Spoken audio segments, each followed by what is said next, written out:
Hi, I'm Chris from Airwindows, and welcome to another installation of Forbidden Music.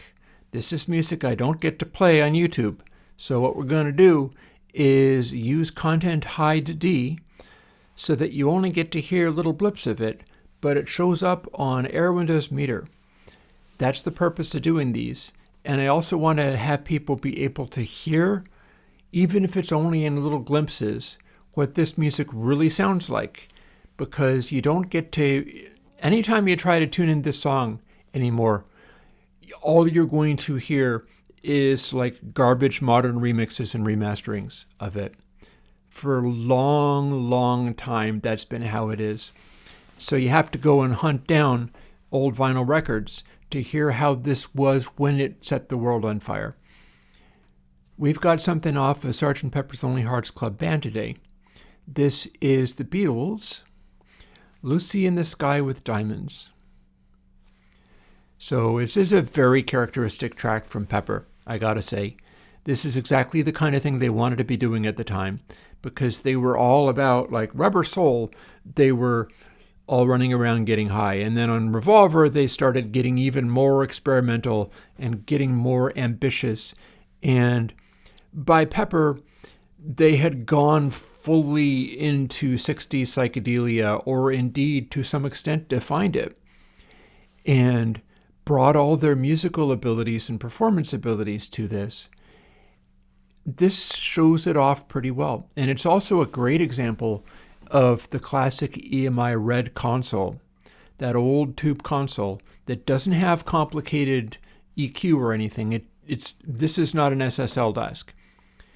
But back in the day, this was around the time when they were getting most bold with using the studio to its fullest abilities. This is actually a little bit before when they were getting Jeff Emmerich to take the output of a channel and run it into the input of another channel, just so that they could distort the tube console and then turn up the highs and stuff twice in a row. And it took until basically the Mackie 8 bus for people to be doing that in a serious way. But the Beatles were doing it all the way back in 1968 or so. And this is a extremely vivid, glittering, loud, intense track. So one of the things I'm going to bring to your attention here is this is being demonstrated not only in Airwindows Meter, and I have Airwindows Meter set up with the new tone color thing. Tone color, and you get to have Airwindows Meter, by the way. That is, unlike the Beatles record, you can simply download Meter and use it, and it does just what you see. The top band in Meter, the colored bands that go across, the bottom one is basically just how much hit record score it has, going up to a total of A or A+. And that the bottom one goes from like purple and blue to green to yellow to orange to red, and then to a sort of magenta for the very highest scoring stuff. And what it's tracking is how well the various characteristics of sound balance. That's what it's looking for, not whether they are as loud as possible, how well they balance. And the separate categories of sound, loudness, detail, and fullness, each get their own little letter grade. And what I'm finding, and I'm going to be working on this, I didn't have so much to work with this week because I am remeasuring everything that I've got, thousands of songs. And I went and I grabbed a bunch of stuff off of CDs that I had, because now Meter handles loudinated stuff more effectively. It doesn't just give up. It does a better job of trying to evaluate what it's hearing. And still doesn't like that stuff very much, but it does a fairer job of evaluating it. And these things are measured in such a way that it's not just exact loudness of that particular thing at any point. It's not like a running peak meter. These measurements are measuring sort of the cloud of dots that you see on Meter. They're measuring that cloud of dots for density and variety, like how big of an area the cloud is happening over, how intense it gets. Like loudness intensity becomes intensity of the blue dots, like how big the blue dots are. Slew intensity becomes the bigness of the red dots on the slew section of the meter. And that's something that was added, a month, 2 months ago, something that I've been working on. And then the green dots, if there even are any, but the bigness of the dots in the zero cross meter is how much bass is there, and also how loud that is in the mix. Because the zero cross meter checks how much the bass gets to dominate in the mix.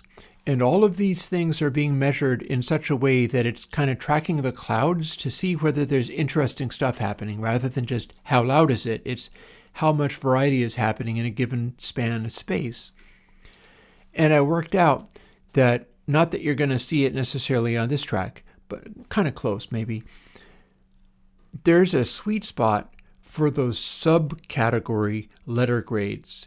And it seems to be that if you zero those in at around F, G, or H, it's easy to get a fantastic sounding thing. And there's good reason for this. When you max out those letter scores, it's first of all not going to guarantee that you get a high score for the final grade, which is the first letter in the calculation. But what it means is that there's just lots happening. If there's a A score in the loudness section, that means, oh boy, is it loud. It's overwhelming. There's so much going on. If there's an A score in the slew section, oh man, is there a lot of brightness happening. It's just overwhelming. Same for the bass. And that's always something that you can do. But if you're looking to back stuff off so that there's something that's actually pleasing to listen to, I know, can we get more out of fashion? But I don't care. This is what I'm doing for the purpose of making stuff sound better. And I think that's going to have an impact. And again, the letter grades for those individual sections, and the final score is like, A, G, H, H, or something like that. What that means is you got a perfect balance that people are going to respond to well. And the subcategories are not so overwhelming that there's some space in them, that they're making stuff happen. Because if there's nothing happening, they'll be down around the V or X or Z ratings or whatever.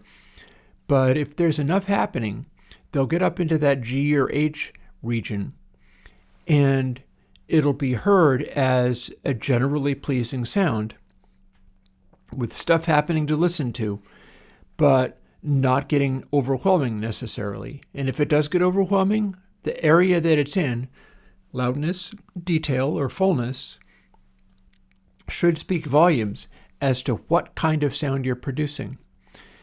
So this is an example of that in play on Lucy in the Sky with Diamonds, which is a really intense track that does get very loud and very intense. You'll see lots of those big blue dots for loudness. You'll see lots of big red dots for brightness.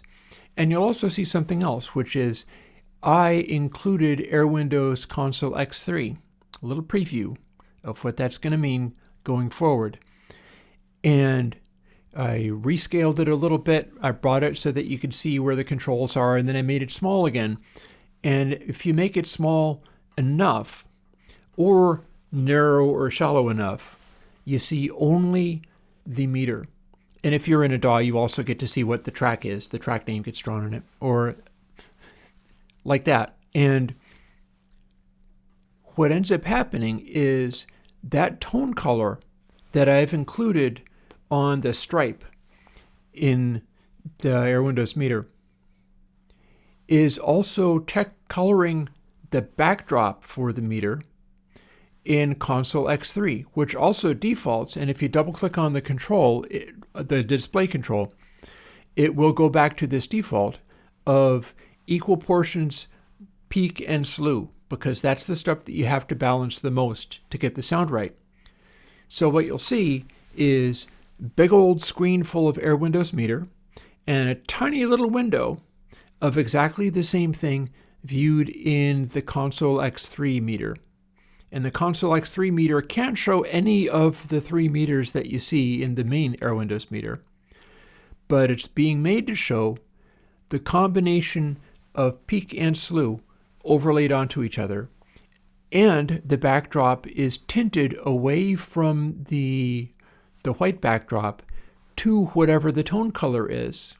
And I've been messing with the way that the gradient of that works and so on and so forth, but it'll show the area that your tone is leaning in, whether it be bright or loud or bassy or whatever, in a really approachable, accessible way that makes it very obvious. And if that's not obvious enough, there's more.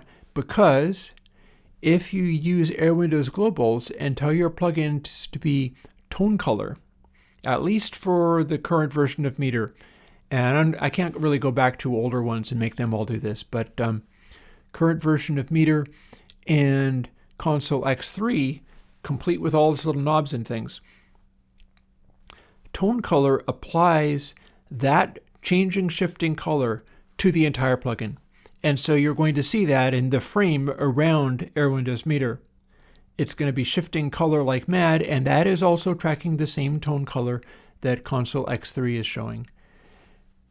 And yeah, I think it's very appropriate to do that for Lucy in the Sky with Diamonds.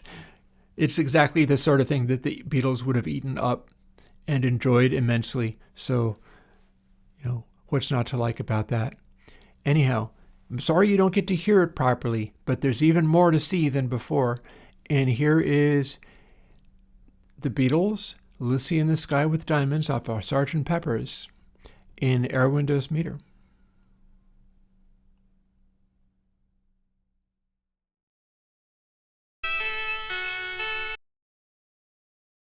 Picture yourself on a river, and mom, somebody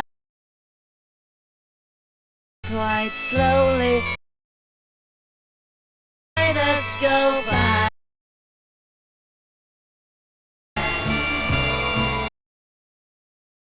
Flowers of yellow, ring of the look for the guys and she's gone. In the sky, Lucy,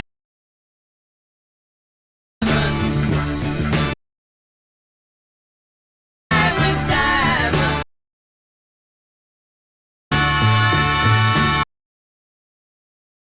to a bridge for horse people is drift past the flag incredibly high.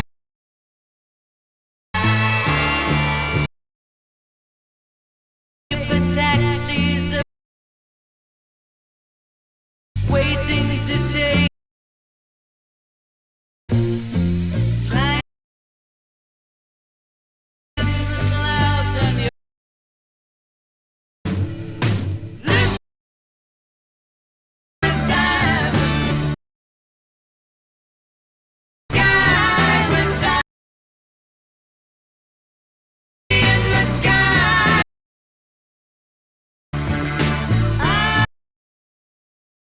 Picture your station